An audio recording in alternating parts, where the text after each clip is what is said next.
Good morning sir. आज हम शुरुआत कर रहे हैं अर्थशास्त्र का पहला अध्याय विकास, क्लास 10। विकास को अंग्रेजी में डेवलपमेंट कहा जाता है और इसे समझने के लिए एक सिंपल एग्जांपल लेते हैं। प्रगति करना मतलब पहले से बेहतर स्थिति में होना। पहले से बेहतर स्थिति में होना अर्थात जब आप पहले आप स्कूल पैदल आया करते थे, अभी आप साइकिल से आते हैं। पहले आप पहली कक्षा में थे, अभी 10वीं कक्षा पढ़ गए। पहले आप पढ़ना नहीं जानते थे, आप पढ़ना सीख लिए हैं। तो ये सब विकास के लक्षण हैं। आप पहले से बेहतर हो गए, यानी आपने विकास कर लिया है।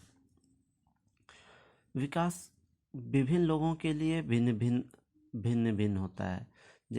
आपके लिए कुछ और विकास है, मेरे लिए कुछ और विकास है। जैसे कि हम एक यहाँ पे कुछ उदाहरण दिया है मैंने। भूमिहीन ग्रामीण मजदूर। भूमिहीन ग्रामीण मजदूर क्या चाहेगा?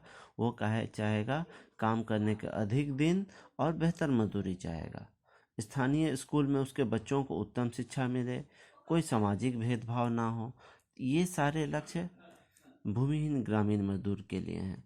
वहीं किसान जो खेती के लिए वर्षा पर निर्भर है, वो क्या चाहेगा? गांव में बेहतर सिंचाई की सुविधा हो, गांव में नहर हो, ताकि वो बेहतर सिंचाई कर पाए। बेहतर सिंचाई कर पाए वो अच्छी खेती कर पाए।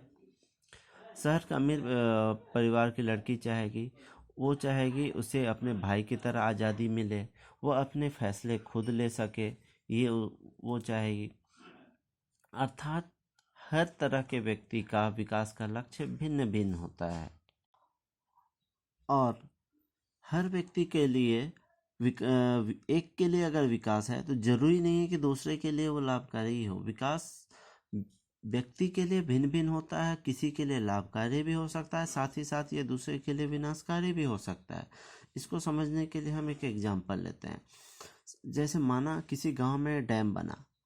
डैम बनने से क्या होगा? वो गांव को डुबा देगा और अगल बगल के गांव या शहर को फ़ायदा पहुंचाएगा, क्योंकि वहां पे बेहतर सिंचाई की सुविधा मिल पाएगी, बेहतर बिजली का निर्माण हो पाएगा। इनसे अगल बगल के गांव और शहरों को फ़ायदा होगा। इसी प्रकार विदेशी कंपनी के कार के आने से या बाइक के आने से पुरानी गाड़ियां गायब हो गई है। जैसे कि आप एम्बेसडर कार देखेंगे, वो अभी नज़र नहीं आती है। राजदूत नज़र नहीं आती है। तो ये क्या साबित करता है कि विदेशी कंपनी भारत में आई तो यहाँ की कंपनी जो पहले चल रही थी वो बंद है, उसको नुकसान हो गया। और नई नई बाइक आने से कस्टमर को फ़ायदा हुआ, ग्राहकों को नया नया तकनीक मिला, तो वो फ़ायदे में है। तो कह सकते हैं कि विकास एक एक ग्रुप के लिए तो फायदेमंद है, साथ ही साथ दूसरे ग्रुप के लिए नुकसान भी हुआ। आय के अन्य लक्ष्य। कुछ मामलों में अधिक आय और अधिक उपभोग आवश्यक नहीं होता। लोग इससे बढ़कर अभौतिक वस्तुओं पर ज़्यादा ध्यान देते हैं। जैसे कि एक कहा जाता है कि पैसे से हम पलंग तो खरीद सकते हैं पर नींद नहीं खरीद सकते हैं। अर्थात जीवन में भौतिक वस्तुओं के साथ अभौतिक वस्तुओं की आवश्यकता है। जैसे कि समाज में हमें पैसे से ज़्यादा कुछ लोग इज्जत को ज़्यादा वैल्यू देते हैं। वो समाज में इज्जत कमाना, उनके लिए असली आय इज्जत है। इसी प्रकार देश के लिए भौतिक वस्तु से अभौतिक वस्तु भी अच्छी जरूरी, क्योंकि देश भी चाहता है कि पूरी दुनिया में उनका नाम हो। तो नाम होना या पहले की तुलना में बेहतर होना, इसको हम राष्ट्रीय विकास से भी हम तुलना कर सकते हैं कि हमने पहले से बेहतर किया। अब हम बात करेंगे राष्ट्रीय विकास। देश के विभिन्न व्यक्तियों के लिए विकास के लक्ष्य भिन्न भिन्न होने के कारण राष्ट्रीय विकास भी की सोच भी भिन्न भिन्न है। जैसे आय के आधार पर देश की कुल आय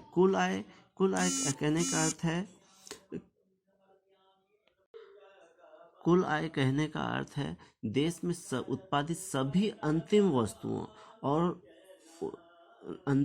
से उत्पादित सभी वस्तुओं और सेवाओं के मूल्य के कुल योग को कुल आय कहा जाता है। कुल आय मतलब देश में कितने लोग कमा रहे हैं, कितना से वस्तु और सेवाओं के उत्पादन से कमाई हो रहा है, उसके कुल को कुल आय कहा जाता है। इसे हम आगे एक चार्ट के माध्यम से पढ़ेंगे। अब बात करते हैं औसत आय या प्रति व्यक्ति आय।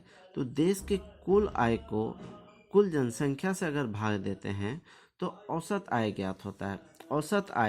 औसत आय क्या है? देश की कुल आय बटा देश की कुल जनसंख्या।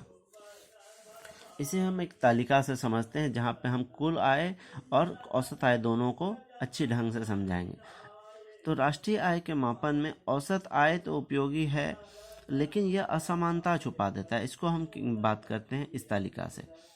हमने दो देश लिया है, देश ए, देश बी, जिसमें हमने सुविधा के लिए सिर्फ 5 लोगों के आय को लिया है।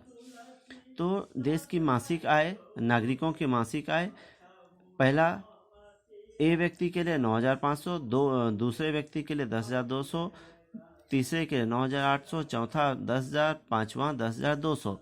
तो देश ए में 5 व्यक्ति लोग कुल मिलकर 50,000 कमा रहे हैं।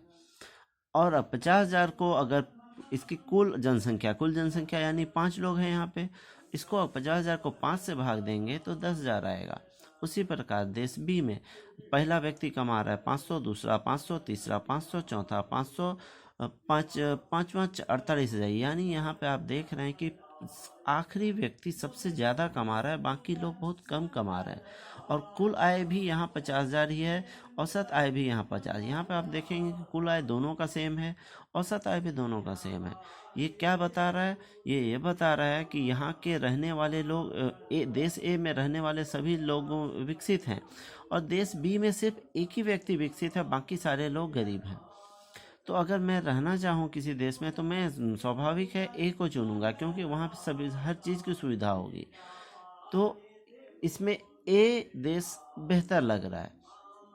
तो विकास मापने के लिए विश्व बैंक भी विभिन्न रिपोर्ट तैयार करता है।